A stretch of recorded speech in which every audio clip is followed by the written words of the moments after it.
December 3, 2023 నాడు తెలంగాణ రాష్ట్రంలో తెలంగాణ ప్రజలు తెలంగాణ తల్లి బానిస సంఖ్యలు తెంచి తెలంగాణ ప్రజలకు స్వేచ్ఛను ప్రసాదించి తెలంగాణ రాష్ట్రంలో ప్రజా ప్రభుత్వాన్ని ఏర్పాటు చేసే అద్భుతమైన తీర్పును డిసెంబర్ 3 తారీఖు నాడు ఇవ్వడం జరిగింది.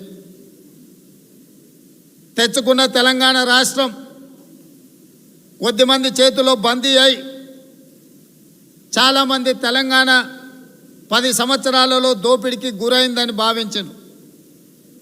నేను కూడా ఈ 10 సంవత్సరాలు ప్రతిపక్షంలో ఉండి ప్రజా సమస్యల మీద పోరాటం చేసినప్పుడు తెలంగాణ రాష్ట్రం ఒక కుటుంబం చేతిలో దోపిడీకి లోనవుతున్నదని భావించిన. కానీ ముఖ్యమంత్రిగా బాధ్యతలు చేపట్టి 8 నెలల పరిపాలనలో నేను చూసింది, నాకు కలిగిన అవగాహన 10 సంవత్సరాలు దోపిడీ కాదు, 100 సంవత్సరాల తెలంగాణ విధ్వంసం జరిగింది. ఇవాళ తెలంగాణ ఒక కుటుంబం చేతిలో విధ్వంసానికి లోనై ఈరోజు దిక్కుదెలవని పరిస్థితిలో తెలంగాణ యువత కొట్టుమిట్టాడుతున్నారు. అందుకే 8 నెలల్లో మొదటి 90 రోజుల్లోనే ఈ తెలంగాణ ఉద్యమం ఏ ఉద్యోగ ఉపాధి అవకాశాల కోసం ఉవ్వెత్తున లేసిందో, వందలాది మంది బిడ్డలు ఆత్మ బలిదానాలు చేసుకొని తెలంగాణ రాష్ట్రం సాధించినరో, వాళ్ళ ఆకాంక్షల మేరకు తెలంగాణ రాష్ట్రంలో ప్రధానమైన నిరుద్యోగ సమస్య మీద ప్రత్యేక దృష్టి పెట్టి 90 రోజుల్లో 30,000 ప్రభుత్వ ఉద్యోగ నియామకాలు నిరుద్యోగ యువకులకు ఇవ్వడం ద్వారా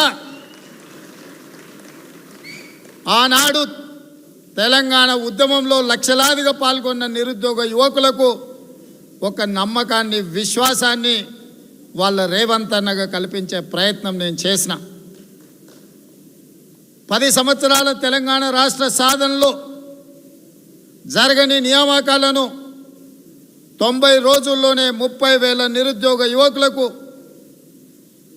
ఎల్బీ స్టేడియంలో మేము ప్రమాణ స్వీకారం చేసినామో అదే ఎల్బీ స్టేడియానికి 30,000 నిరుద్యోగ యువతీ యువకుల యొక్క తల్లిదండ్రులను పిలిపించి వాళ్ళ కళ్ళల్లో ఉన్న ఆనందాన్ని, వెలుగులను చూస్తూ వాళ్లకు నియామక పత్రాలు ఇవ్వడం జరిగింది. ఎన్నికల కంటే ముందు నేను గ్రామాలలో పాదయాత్ర చేసినప్పుడు నిరుద్యోగ యువకులకు నేను విజ్ఞప్తి చేయడం జరిగింది. తండ్రి కొడుకుల ఉద్యోగాలు మీరు ఊడగొట్టండి, మీకు వేలాది ఉద్యోగాలు ఇచ్చే బాధ్యత నాది అని చెప్పిన నిరుద్యోగ యువకులు ఆ మాట నిలబెట్టుకొని తండ్రి కొడుకుల ఉద్యోగాలు ఊడగొట్టినరు. అందుకే ఈరోజు తెలంగాణ రాష్ట్రంలో 30,000 ఉద్యోగ నియామకాలే కాదు, ఇంకొక 35,000 ఉద్యోగ నియామకాల కోసం నోటిఫికేషన్లు ఇవ్వడం జరిగింది. అది డిఎస్సి నోటిఫికేషన్ కావచ్చు, గ్రూప్ 1 నోటిఫికేషన్ కావచ్చు, గ్రూప్ 2, గ్రూప్ 3 నోటిఫికేషన్స్ కావచ్చు, పోలీస్ రిక్రూట్మెంట్ కావచ్చు, పారామెడికల్ సిబ్బంది కావచ్చు. ఇట్లా రాష్ట్ర ప్రభుత్వంలో వివిధ శాఖలలో ఉన్న ఉద్యోగ ఖాళీలను ఒకటొకటిగా తెలుసుకుంటూ ఒక్కొక్క నోటిఫికేషన్ ఇచ్చుకుంటూ ఈరోజు నిరుద్యోగ యువకులు కోచింగ్ సెంటర్ల చుట్టూతో తిరగడం కాదు, పోటీ పరీక్షలకు ప్రిపేర్ అవ్వడంలో నిమగ్నమై ఉన్నారు. ఒక పక్కన ఈ పని చేస్తూనే రెండో పక్కన పార్లమెంటు ఎన్నికలను ఎదుర్కొని పార్లమెంటు ఎన్నికలు పూర్తి అవ్వంగానే బడ్జెట్ సమావేశాలను ఏర్పాటు చేసి శాసనసభ సమావేశాలను నిర్వహించడం. మీరందరూ నాకు తెలిసి చాలామంది మిత్రులు నాతో చెప్పడం జరిగింది, అప్పుడెప్పుడో ఉమ్మడి రాష్ట్రంలో ఉన్నప్పుడు వైఎస్ రాజశేఖర రెడ్డి గారు, చంద్రబాబు నాయుడు గారు ఉన్నప్పుడు శాసనసభ సమావేశాలను మేము చూసేది, మళ్ళీ ఎప్పుడూ అవకాశం రాలే.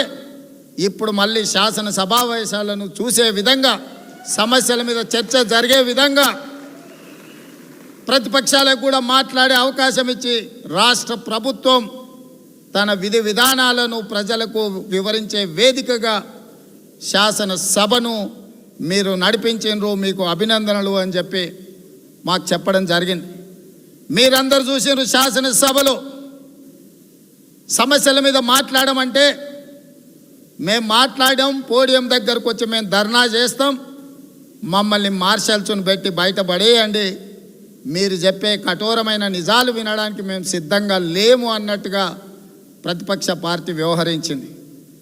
నేను స్పీకర్ గారికి విజ్ఞప్తి చేసిన, వీళ్ళని బయటపడేస్తే ఇంటికి పోయి ఫామ్ హౌస్లో పండుకుంటారు, పోడియంలోనే అట్లానే గంటల కొద్దీ నిలబెట్టి వాళ్ళు చేసిన క్రూరమైన నేరాలను వాళ్ళు తెలుసుకునే విధంగా ఈ సభలో చర్చ జరపడం ద్వారా వాళ్ళు చేసిన ఘోరాలేంటివో సమాజానికి తెలియజేట్టు చర్చలు శాసనసభలో జరగాలి అని రాత్రి 3:30 వరకు, ఉదయం 10 గంటలకు మొదలైతే అర్ధరాత్రి 3:30 వరకు శాసనసభ సమావేశాలు ఈ 70 సంవత్సరాలలో ఎప్పుడూ జరగని విధంగా తెల్లవారుజామున 3:30 గంటల వరకు కూడా పద్దుల మీద చర్చలు పెట్టినాం. ఎందుకంటే కాంగ్రెస్ పార్టీ ప్రజాస్వామ్యాన్ని విశ్వసిస్తుంది. కాంగ్రెస్ పార్టీ కొట్లాడి దేశానికి స్వతంత్రం తెచ్చింది. కాంగ్రెస్ పార్టీ కొట్లాడి దేశానికి రాజ్యాంగాన్ని ఇచ్చింది. కాంగ్రెస్ పార్టీ ఇచ్చిన రాజ్యాంగాన్ని గౌరవించే బాధ్యత కాంగ్రెస్ ప్రజాప్రతినిధులుగా మా మీద ఉన్నది. కాబట్టి ప్రజాస్వామ్యంలో ప్రతి సమస్యకు చర్చలే పరిష్కారాన్ని చూపిస్తాయి. ఈ చర్చల ద్వారానే ప్రజలకు ప్రభుత్వం యొక్క విధి విధానాలు తెలుస్తాయని చెప్పి చర్చల్ని చేపట్టడం జరిగింది. చర్చించడానికి ఏమీ లేక చేసిన విషయాలను చెప్పినప్పుడు ప్రజల ముందుగా దోషిగా నిలబడాల్సి వస్తుందని శాసనసభలో జరుగుతున్న చర్చలలో పాల్గొనకుండా తప్పించుకునే ప్రయత్నం చేసిన ఎవరిని బయటికి వదలలేదు. శాసనసభలో తెల్లవారుజామున వరకు వాళ్ళని కూర్చోబెట్టి చర్చల్ని నిర్వహించే కార్యక్రమం కాంగ్రెస్ పార్టీ చేసింది. అందుకే ఈరోజు మిత్రులారా, శాసనసభ సమావేశాలు ముగిసిన వెంటనే నేను ఎల్బీ స్టేడియంలో టీచర్ల ఆత్మీయ సమ్మేళనానికి వెళ్ళినా. ఈరోజు ఇక్కడున్న చాలామంది, వందలాది మంది ఇక్కడున్న మిత్రులు ప్రభుత్వ పాఠశాలలో ప్రభుత్వ టీచర్ల దగ్గర చదువుకున్న వాళ్ళే ఈరోజు డాక్టర్లుగా, లాయర్లుగా, సాఫ్ట్వేర్ ఇంజనీర్లుగా రానిచ్చి ఈరోజు ప్రవాస భారతీయులుగా అమెరికాలో ఈ అమెరికా అభివృద్ధి భారతీయులతో, తెలుగు వాళ్ళతో ముడివడి ఉన్నది అని ఇవాళ ఈ సిలికాన్ వ్యాలీ కూడా మన మీదనే ఆధారపడి అమెరికా ఆర్థిక వ్యవస్థను శాసించే స్థాయికి ఈరోజు మన వాళ్ళందరూ వచ్చిండ్రు. అందుకే ఆ టీచర్లకు 20 ఏళ్ళ నుంచి ప్రమోషన్లు లేక, బదిలీలు లేక 30,000 మంది టీచర్లకు ప్రమోషన్లు ఇచ్చి 35,000 మంది టీచర్లకు బదిలీలు చేసి ఈరోజు తండాలలో, గూడాలలో, మారుమూల పల్లెల్లో పేదవాళ్లకు విద్యను అందించాలి. పేదవాడు చదువుకున్నప్పుడే విద్యా ప్రజాస్వామ్యం పరిడవిల్లుతుంది.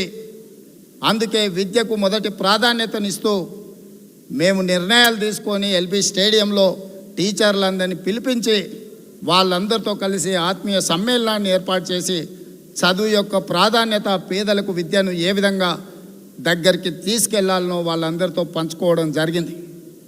అదే కాకుండా మీకు తెలుసు, రైతు 99% ఇక్కడున్న మిత్రులందరూ రైతుల బిడ్డలే. గ్రామాలలో మీ తల్లిదండ్రులు, మీ తాతలు వ్యవసాయ కుటుంబాల నుంచి వచ్చిన వాళ్ళే. ఆ మట్టిని, ఆ నేలను నమ్ముకున్న వాళ్ళే. వ్యవసాయం లాభసాటి వ్యాపారం కాదు. వ్యవసాయం నష్టపోయినా, కష్టం వచ్చినా ఆ వృత్తిని వదలకుండా రైతుల ఆత్మగౌరవం కోసం, 10 మందికి సాయం చేయడం కోసం, పట్టెడు అన్నం పెట్టడం కోసం ఇవాళ గ్రామీణ ప్రాంతాలలో రైతులు వ్యవసాయాన్ని నమ్ముకొని వ్యవసాయాన్ని నిర్వహిస్తున్నారు. చాలామంది ఇక్కడున్న వాళ్ళు తల్లిదండ్రులతో అంటుంటారు, ఎందుకు మనకు ఆ వ్యవసాయం, మనం సంపాదించుకున్నాం